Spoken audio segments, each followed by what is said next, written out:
আমার ইউটিউব চ্যানেলে তোমাদের স্বাগত জানিয়ে আজকে ভিডিওটা শুরু করছি। আজকে আলোচনা করতে চলেছি পশ্চিমবঙ্গ পুলিশ কনস্টেবল ও লেডিস কনস্টেবলের পরীক্ষার অফিসিয়াল সিলেবাস, সাথে পুলিশে আবেদন করার জন্য মেয়েদের ক্ষেত্রে কতটা হাইট ও ছেলেদের ক্ষেত্রে কতটা হাইট লাগবে, ওজন কতটা লাগবে, সাথে কত মিটার রান দিতে হবে আর সময় কতটা পাবে তোমরা, এই সমস্ত তথ্য নিয়ে আজকে আলোচনা করব।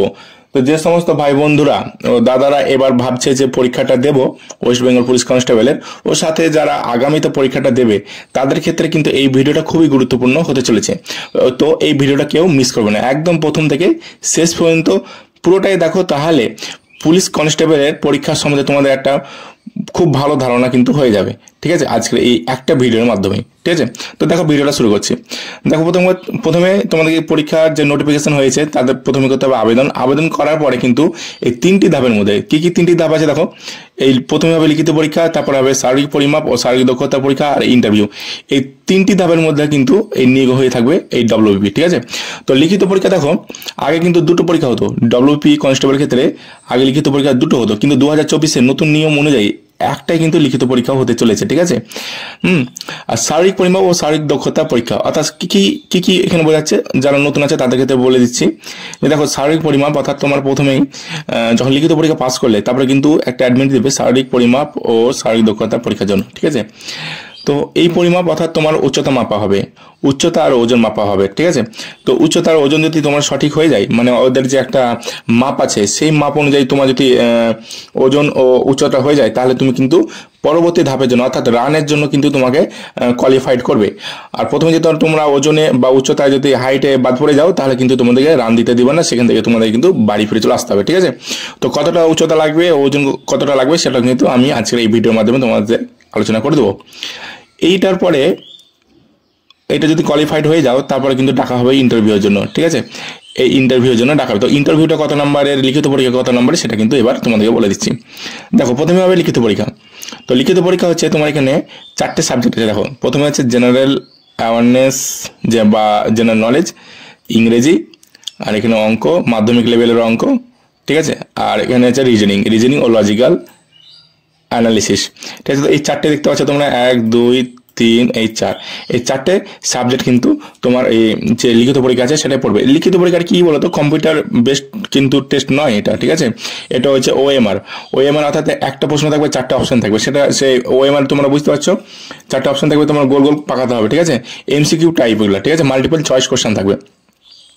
তো দেখো প্রথমে জেনারেল অ্যাওয়ারনেস ও জেনারেল নলেজ আছে, 25টি প্রশ্ন আসবে 25 নম্বরে, মানে প্রত্যেকটা প্রশ্নের মান কিন্তু 1 করে থাকছে। ইংরেজির ক্ষেত্রে দেখো এখানে 10, ইংরেজির ক্ষেত্রে 10 দিয়েছে, 10 নম্বর। ঠিক আছে, গণিত অর্থাৎ অঙ্ক পড়বে 25 নম্বর, যেহেতু প্রত্যেকটা প্রশ্নের মানে 1, তার জন্য 1 করে নাম্বার পাওয়া যাচ্ছে আমাদের।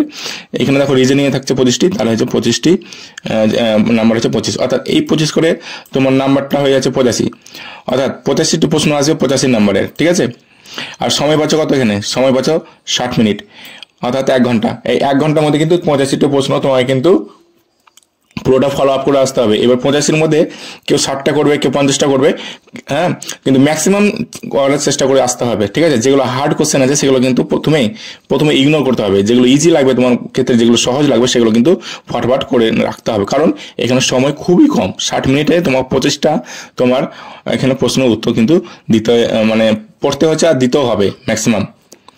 তো দেখো এখানে বলছে পশ্চিমবঙ্গ পুলিশ কনস্টেবল লিখিত পরীক্ষাটি 85 নম্বরে হবে এবং সময় থাকবে 60 মিনিট। যেটা বলে দিয়েছি তোমাদেরকে, প্রত্যেকটা প্রশ্নের মান 1। এবং দেখো এখানে খুবই গুরুত্বপূর্ণ, দেখো এটা প্রতিটি ভুল উত্তরের জন্য তুমি কত 4টে ভুল হলে 1 নম্বর কাটা যাবে, অর্থাৎ 0.25। ঠিক আছে, অর্থাৎ 4টে ভুল হলে কিন্তু তোমার 1টি নাম্বার কাটা হবে। আর প্রশ্নপত্র বাংলা ও নেপালি এই দুটি ভাষাতেই হয়ে থাকে। ঠিক আছে, বাংলা ও নেপালি এই দুটি ভাষাতেই হয়ে থাকে। ওরা যে তোমরা দেখে থাকো যে প্রশ্ন একটা হিন্দি ভাষা লেখা আছে, কিন্তু হিন্দি নয়, এটা লেখাটা হিন্দি টাইপেরই, কিন্তু তোমার উচ্চারণটা নেপালি। ঠিক আছে, তো প্রশ্নপত্র বাংলা ও নেপালিতে হয়। এই হয়ে গেল তোমার লিখিত পরীক্ষা বা রিটেন এক্সাম। এই লিখিত পরীক্ষা তোমরা পাস করলে তোমাদের ডাকা হবে শারীরিক পরীক্ষা। দেখো এবার প্রথমে আমি হাইটটা আর ওজনটা নিয়ে বলছি। পুরুষদের ক্ষেত্রে, ছেলেদের ক্ষেত্রে ভালোভাবে দেখে নাও, এটা খুবই গুরুত্বপূর্ণ, এখানে অনেক মানে বোঝার আছে ব্যাপারটা। দেখো পুরুষদের ক্ষেত্রে যে সমস্ত প্রার্থীরা গোর্খা, রাজবংশী, গাড়োয়ালি ও এসটি, এখানে দেখো এসটি শুধু, এসসি নয় কিন্তু, হ্যাঁ এসটি, এইসব প্রার্থীদের ক্ষেত্রে উচ্চতা 160 সেমি। এই 4টি ক্যাটাগরি যারা আছে তাদের ক্ষেত্রে কিন্তু উচ্চতা এখানে 160 সেন্টিমিটার, ওজন হতে হবে কিন্তু এখানে 53 কেজি। ঠিক আছে, কাদের ক্ষেত্রে? গোর্খা, রাজবংশী, গাড়োয়ালি, এসটি, এদের ক্ষেত্রে 160 উচ্চতা আর 53 কেজি হচ্ছে তোমার ওজন।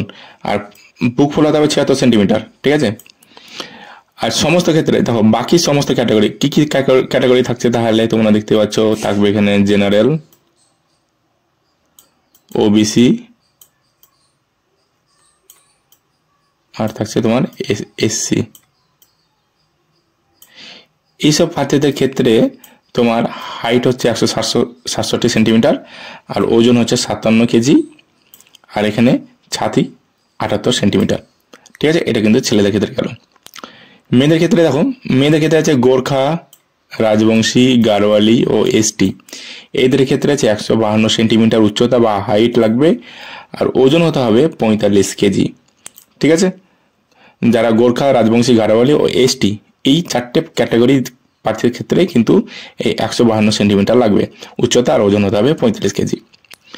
তারপর চলে যাই, আর বাকি সমস্ত, এটা মহিলাদের ক্ষেত্রে। ঠিক আছে, এটা মহিলাদের ক্ষেত্রে কি আছে, বাকি সমস্ত ক্যাটাগরি 160 সেন্টিমিটার লাগবে। দেখো যারা মহিলা জেনারেল কাস্ট রয়েছে, ওবিসি কাস্ট রয়েছে, আর যারা এসসি কাস্ট রয়েছে তাদের ক্ষেত্রে কিন্তু 160 সেন্টিমিটার লাগবে উচ্চতা, আর ওজন হতে হবে 49 কেজি।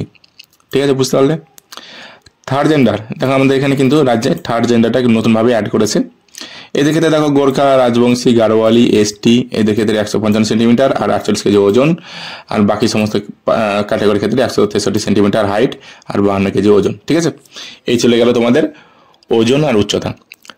এবার হচ্ছে শারীরিক দক্ষতা। এই ওজন উচ্চতায় যখন তোমরা কোয়ালিফাইড হয়ে যাবে তারপরে তোমাকে কিন্তু তোমাকে রান দেওয়ার জন্য কিন্তু রেডি হতে পারবে। ঠিক আছে, তো রানটা মেয়েদের ক্ষেত্রে, ছেলেদের ক্ষেত্রে কত মিটার দেওয়া আছে সেটা তোমাদেরকে বলে দিচ্ছি।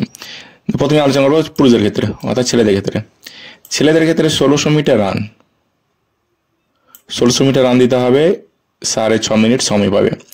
এই 6.5 মিনিট সময়ের মধ্যে তোমার কিন্তু 1600 মিটার রানটা কমপ্লিট করতে হবে। ঠিক আছে, মহিলাদের ক্ষেত্রে বলে দিই, মহিলাদের ক্ষেত্রে দেখো 800 মিটার রান দিতে হবে 4 মিনিটে। 4 মিনিটে 800 মিটার রান কমপ্লিট করতে হবে। ঠিক আছে, আর যারা থার্ড জেন্ডার রয়েছে তাদের ক্ষেত্রে কিন্তু 800 মিটার রান দিতে হবে 3.5 মিনিটে। ঠিক আছে, তো রান চলে গেল, উচ্চতা ওজন চলে গেল। ঠিক আছে, এবার কি হচ্ছে দেখো, আমাদের প্রথমে বলে দিয়েছিলাম তখন এখানে 85 নাম্বারের লিখিত পরীক্ষা হয়েছে। ঠিক আছে, তো বাকি দেখো, বাকি যে 15 নাম্বার থাকছে, এই বাকি 15 নাম্বার থাকবে কিন্তু ইন্টারভিউর জন্য। ঠিক আছে, তোমরা দেখতে পাচ্ছ, তাহলে 85 আর 15 হচ্ছে 100, তো 100 নম্বরের টোটাল কিন্তু এই পরীক্ষাটা হচ্ছে। ঠিক আছে, ইন্টারভিউ 15, তো 100 নম্বরের এই যে মেরিট লিস্ট হবে সেই 100 নম্বরের ভিত্তিতে কিন্তু ফাইনাল মেরিট লিস্টটা কিন্তু বের হবে। ঠিক আছে, ইন্টারভিউয়ের জন্য নম্বর থাকবে 15। শারীরিক দক্ষতা পরীক্ষা উত্তীর্ণ সমস্ত প্রার্থীদের ইন্টারভিউয়ের জন্য ডাকা হবে। লিখিত পরীক্ষা ও ইন্টারভিউয়ের নম্বর যোগ করে চূড়ান্ত মেধা তালিকা প্রকাশ করা হয়। বুঝতে পারলে, লিখিত পরীক্ষা আর ইন্টারভিউয়ের নাম্বার যেটা থাকবে, এই যে 85 তোমরা এই 85-র মধ্যে যতটা পাবে আর প্লাস ইন্টারভিউ 15-র মধ্যে যতটা পাবে সেটা নিয়ে কিন্তু একটা ফাইনাল মেরিট লিস্ট ও কাট অফ তৈরি করা হয়। ঠিক আছে, তো এই চলে গেল তোমার সমস্ত একদম তথ্য ক্লিয়ার হয়ে গেল। ঠিক আছে, এবার একটু সিলেবাসের বিষয়বস্তু, এটি সিলেবাসটা ডিটেলসে বলে দিই। দেখো, জেনারেল অ্যাওয়ারনেস ও জেনারেল নলেজের ক্ষেত্রে কি কি আসবে। প্রথমে আছে কারেন্ট অ্যাফেয়ার্স, আমাদের খুবই ভালোভাবে পড়তে হবে। বাংলার যে কোনো অনলাইনে যে অ্যাপগুলো রয়েছে, তোমার টেক্সট বুক বলো বা আড্ডা বলো, এখানে কিন্তু কারেন্ট অ্যাফেয়ার কিন্তু তোমরা ডেলি পাবে। ঠিক আছে, ভারতের অর্থনীতি তোমরা যে তোমাদের কাছে যদি WBCS ম্যানুয়াল বই থাকে, তো সেখানে কিন্তু ভারতের অর্থনীতি বেশ ভালোভাবে দেওয়া রয়েছে। সবগুলো পড়তে হবে তার কোনো মানে নেই, কিছু গুরুত্বপূর্ণ চ্যাপ্টার রয়েছে, যেমন তোমার 5 ইয়ার প্ল্যান রয়েছে, 5 ইয়ার প্ল্যান, তারপরে তোমার আরবিআই আছে, তারপরে তোমার ট্যাক্স, মোটামুটি এই বেশ কয়েকটা চ্যাপ্টার রয়েছে। এই চ্যাপ্টারগুলো পড়লে কিন্তু এই ভারতের অর্থনীতি হয়ে যাবে। আর ভারতের ইতিহাস, দেখো ভারতের ইতিহাস তো তোমাকে একদম পুরো একদম ভালোভাবে পড়তে হবে, কারণ হচ্ছে ভারতের ইতিহাস থেকে প্রচুর প্রশ্ন আছে WP কনস্টেবলে ও WP SI। ঠিক আছে, তো ভারতের সেই তোমাকে শুরু করতে হবে সেই সিন্ধু সভ্যতা থেকে শুরু করে একদম স্বাধীনতা যুদ্ধ একদম পর্যন্ত তোমার কিন্তু পড়তে হবে, ঠিক আছে। আর মাঝখানে থেকে গেল তোমার যে মধ্য ভারত থেকে গেল, ঠিক আছে। সমস্ত কিন্তু ইতিহাসটা কিন্তু তোমাকে পড়তে হবে ভালোভাবে খুঁটিনাটি করে। আর ভারতের সংস্কৃতি অর্থাৎ ভারতের কালচার ট্র্যাডিশনগুলো পড়তে হবে। তোমার বিভিন্ন রাজ্যে তোমার ফ্লক অর্থাৎ লোকনৃত্য আছে, তারপরে স্ট্র্যাটেজিকের মধ্যেও তোমার কিছু কিছু পোর্শন আছে, যেমন তোমার ড্যান্স ফর্ম আছে, স্টেটের মুখ্যমন্ত্রী কোন কোন স্টেটের কোন মুখ্যমন্ত্রী, তারপরে রাজ্যপাল, তারপর রাজ্যের রাজধানী, ঠিক আছে, ভাষা, তারপরে নদ নদী, ঠিক আছে, ন্যাশনাল পার্ক, এগুলো কিন্তু স্ট্র্যাটেজিকের মধ্যে পড়বে, ঠিক আছে। ভারতীয় সাহিত্য, তারপরে যে ভারতীয় সংবিধান, অর্থাৎ ভারতীয় সংবিধানে যে পলিটিটা কিন্তু ওই যে কোনো একটা ভালো বই কিন্তু পলিটিটা ভালোভাবে তোমাদেরকে আর্টিকেলগুলো ভালোভাবে পড়ে যেতে হবে। আর্টিকেল আছে, আর্টিকেলের মধ্যে ভাগ রয়েছে, যেমন ডিপিএসপি আছে, ফান্ডামেন্টাল রাইট, ফান্ডামেন্টাল ডিউটি আছে, এগুলো কিন্তু তোমাদের খুঁটিনাটি পড়ে যেতে হবে। আর সাথে কিন্তু এই যে প্রস্তাবনা রয়েছে, প্রস্তাবনাটা কিন্তু ভারতের সংবিধানের খুব ভালোভাবে দেখে যেতে হবে, ঠিক আছে। আর সাধারণ বিজ্ঞানে এবার তিনটা পার্ট রয়েছে বিজ্ঞানের, ফিজিক্স, কেমিস্ট্রি আর বায়োলজি, এই তিনটা পার্ট কিন্তু মোটামুটি পড়ে যেতে হবে, ঠিক আছে। যেহেতু বর্তমানে কিন্তু সায়েন্স থেকে কিন্তু প্রশ্নগুলো একটু বেশি আসে। খেলাধুলা, এগুলো তুমি কারেন্ট অ্যাফেয়ারের মধ্যে কিন্তু ইনক্লুডিং করে দেবে, ঠিক আছে। একটা ভালো কারেন্ট অ্যাফেয়ার বই পড়লে কিন্তু এই খেলাধুলাগুলো তোমরা কভার হয়ে যাবে, ঠিক আছে। পুরস্কারও কিন্তু স্ট্র্যাটেজিকের মধ্যে পড়বে, চলচ্চিত্র, এগুলো কিন্তু স্ট্র্যাটেজিকের মধ্যে পড়বে, ঠিক আছে। কম্পিউটারে খুব একটা পড়ে না, তবে যে ফুল ফর্মগুলো আছে সেগুলো কিন্তু দেখে যেতে হবে, ঠিক আছে। এটা তোমার জেনারেল অ্যাওয়ারনেস, জেনারেল নলেজের মধ্যে গেল। আর ইংলিশের মধ্যে কি আছে দেখো, ফিলার আছে, ফিল ইন দ্য ব্ল্যাঙ্ক আছে, আর্টিকেল অ্যান্ড প্রিপোজিশন খুবই গুরুত্বপূর্ণ। এটা একদম লেডিস কনস্টেবলে বেশ কিছু প্রশ্ন কিন্তু এখান থেকেই এসেছিল, যে লাস্ট এক্সাম হয়েছে লেডিস কনস্টেবল, সেই লেডিস কনস্টেবল প্রিপোজিশন থেকে বেশ ভালো প্রশ্ন এসেছিল। আর তোমার আছে সমার্থক শব্দ, বিপরীত শব্দ, তারপরে অনওয়ার্ড সাবস্টিটিউট, এটাও খুব দেখে যেতে হবে, খুব ভালো। তারপর সেন্টেন্স কমপ্লিটেশন, ফ্রেজাল ভার্বটা দেখে যেতে হবে। আর ইরোরটা দেখতে হবে, ফাইন্ড এরর বা স্পটিং এরর।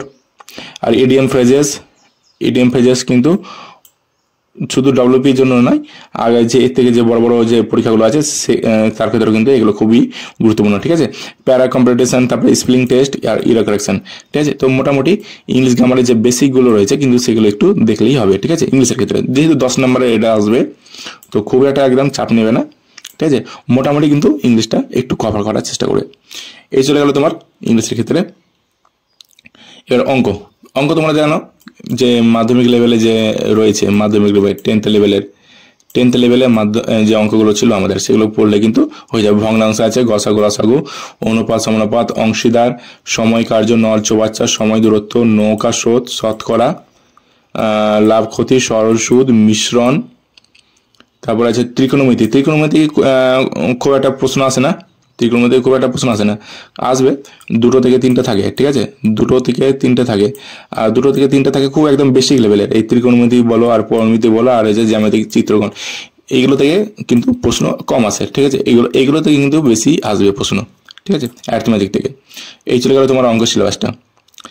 এবার রিজনিং ও লজিক্যাল অ্যানালিসিস, দেখো এখানে নতুন করে কিছু বলা নেই। রিজনিং ও লজিক্যাল অ্যানালিসিস কিন্তু যেগুলো খুব ইম্পর্টেন্ট তোমাকে আমি মোটামুটি বলে দিচ্ছি। দেখো প্রথম হচ্ছে রক্তের যে ব্লাড রিলেশন আছে, খুবই গুরুত্বপূর্ণ। গাণিতিক ক্রিয়া, ঠিক আছে। তারপরে ক্রম নির্ণয়, তারপরে হচ্ছে তোমার এখানে লুপ্ত সংখ্যা নির্ণয়, এগুলো বাংলায় দেওয়া রয়েছে বলে একটু অসুবিধা হচ্ছে। সংখ্যা শ্রেণী, বর্ণ শ্রেণী, মোটামুটি তোমার রিজনিং এর যে কোনো বইয়ে যে চ্যাপ্টারগুলো রয়েছে সমস্ত চ্যাপ্টারগুলো কিন্তু তোমাকে দেখে যেতে হবে, ঠিক আছে। দেখো পুরো তথ্য নিয়ে তোমাদের সামনে আমি আলোচনা করলাম। এরপরে যদি কারো কোনো রকম সমস্যা থাকে তো নিচে কমেন্ট করে জানাবে। আর ভিডিওটি ভালো লাগলে অবশ্যই লাইক করবে। আর যারা চ্যানেলে নতুন ছিলে তাদেরকে বলছি চ্যানেলটা তোমরা সাবস্ক্রাইব করে রাখো, তাহলে এইরকম পরীক্ষা তথ্য আমার ইউটিউব চ্যানেল থেকে তোমরা পেয়ে যাবে। তো যারা ভিডিওটা প্রথম থেকে দেখছিলে তাদেরকে অসংখ্য ধন্যবাদ জানিয়ে আমার ভিডিওটা শেষ করছি।